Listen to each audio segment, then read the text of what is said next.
Let's take a look.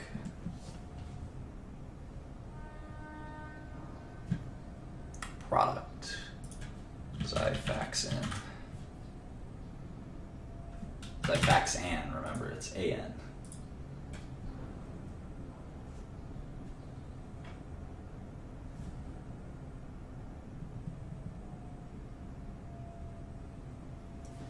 All right, so let's look here.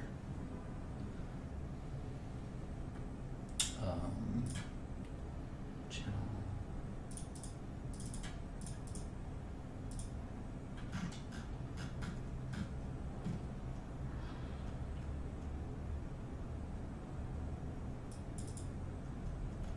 All right.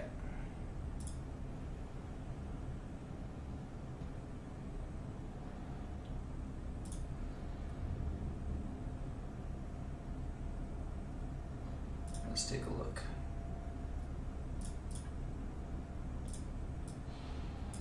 All right, so how is Xifaxan doing lately? What's the best way to do this? Let's take...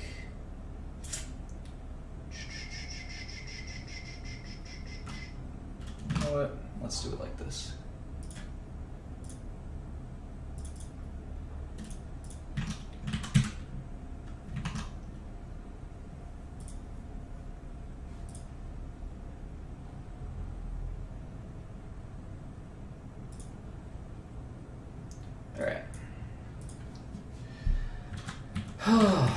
Alright, so let's see, equals sum. Now IMS is that's the week ending 3/4, so week ending 1/8 is the 7 days prior. So let's just do the count as well. Make sure we don't mess this up.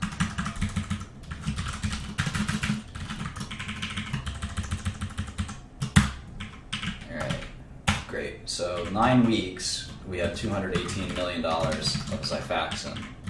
So we take the 9 weeks, let's take 9 weeks ending, or starting to be apples to apples. So Q4 starts in September.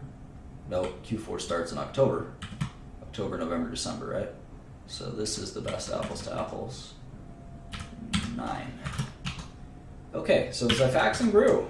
Xifaxan grew 4%, which sounds sequentially, which sounds reasonable.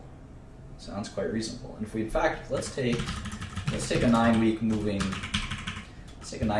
average and see what that looks like. That would be good data for us to look at. See how reliable this thing is historically. Yeah, it's pretty steady. It's pretty steady, and it's been growing. So the idea that like Xifaxan is like this jittery, terrible product in terms of revenue, I think is not right. I think it's probably fine. The problem with Xifaxan, of course, is that it's going generic. So let's see, annualizing at 1.2 billion, but that's IMS, so doesn't include gross to net. And probably this is like probably 70% gross to net. So 900 million seems like a reasonable forecast. Let's take a look again at the model. So yeah, and it doesn't really matter that these 3 or 4 years will be much better than maybe we think. So let's see if we get this. If we kitchen sink Q1 because this whatever goddamn reason, but it goes right back up to 200 in Q2. I don't know that saves the day for Valiant, right? I mean, maybe that's $1 a share in net present value, but Xifaxan's still going to disappear eventually. Now again, the question is when. So let's look at that. Let me just jot some notes down here. So let's see, Q1 tracking up 4% quarter-over-quarter on weekly IMS. Expect huge destocking as per conference call.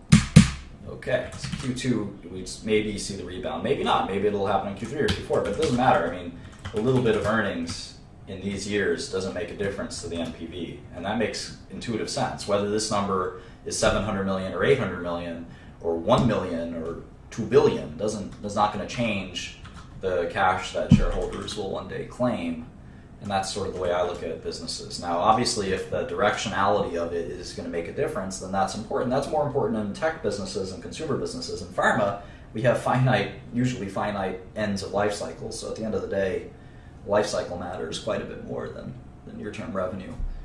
So 100 million here or there isn't going to really impact our forecast. So let's go see if Xifaxan, that Allergan clinical trial, is one of the best websites, whether you're in medicine or not. Let's see if that Xifaxan, what's Xifaxan's rifamycin, right? Rifamycin, is that it? No?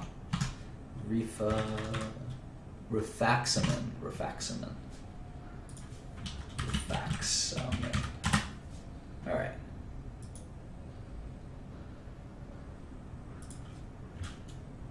Rifaximin. There we go. All right. Let's see if that Allergan generic trial. See how that's going. Let's see if we can find it like this. Rifaximin Allergan. Rifaximin comparison. All right. We'll find it. Rifaximin. Let's search for it. Like this.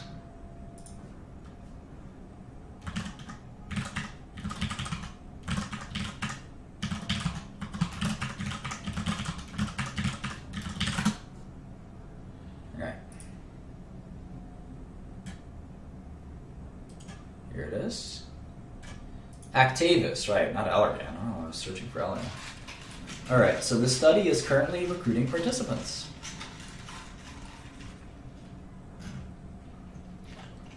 Study started in October, 750 patients. So let's see, when this trial is done, they will file, and FDA is making it a point to approve first-time generics even faster, which I think they've always done, for what it's worth. But Xifaxan's not going to be around much longer. I don't know if Valiant has any life cycle plans, but smart of Salix to sell, right? So now I have it in 2020. I wonder if that's due to IP. Let's go back to Orange Book. So I'm just going to jot down this NCT number. All clinical trials in the United States are based on these NCT numbers.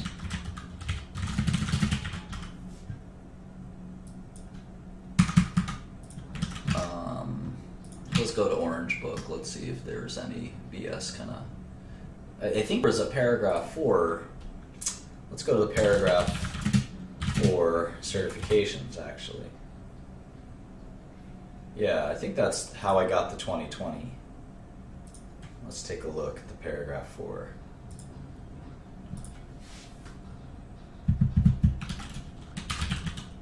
Rifaximin, 12/18/15, date of paragraph 4 submission. 12/18/15, 12/18/15, 12/18/15. Now that's weird that they filed the ANDA without the outcomes from the bioequivalence study. Because if I were FDA, there's no such thing as a refusal to file an ANDAs, I don't think so. But I would say that the 30-month stay would start with the truly complete submission, not this kind of paper ANDA. So that's kind of a technical legal question. But either way, they could refile in 17, maybe. Refile ANDA. What am I doing here? Refile ANDA with the results. So if you take 2017 and you add, what is the stay? It's a 2.5-year stay, right? 30-month stay. You could get a generic approval in 2019 or 2020. Let's look at the patents, though. Let's look at the patents.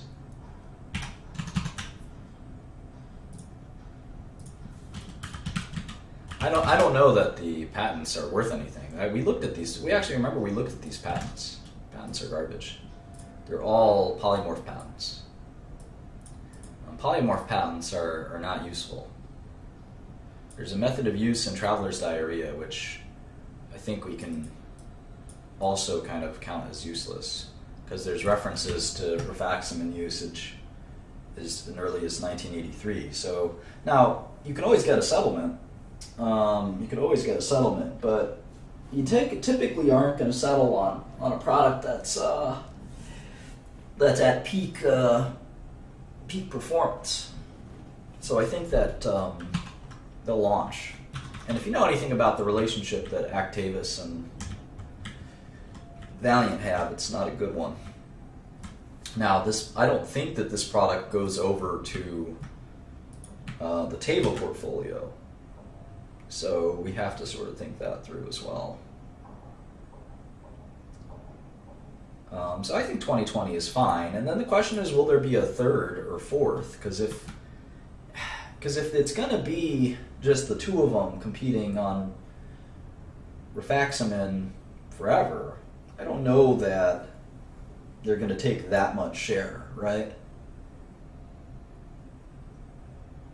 I mean, I've seen generics take 95% share. I've seen them barely penetrate. And it's kind of hard to tell, right?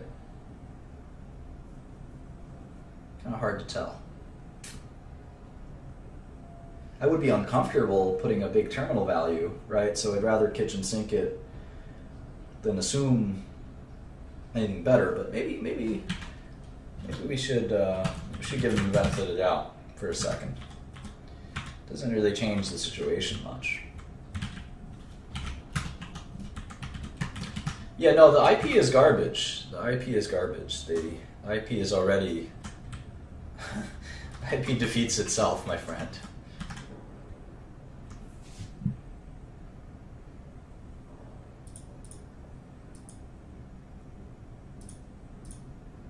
Jublia will be gone.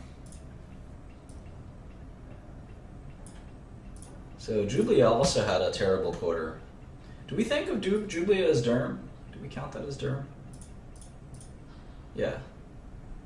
So Jublia had a terrible quarter, presumably because of the Philidor changes as well.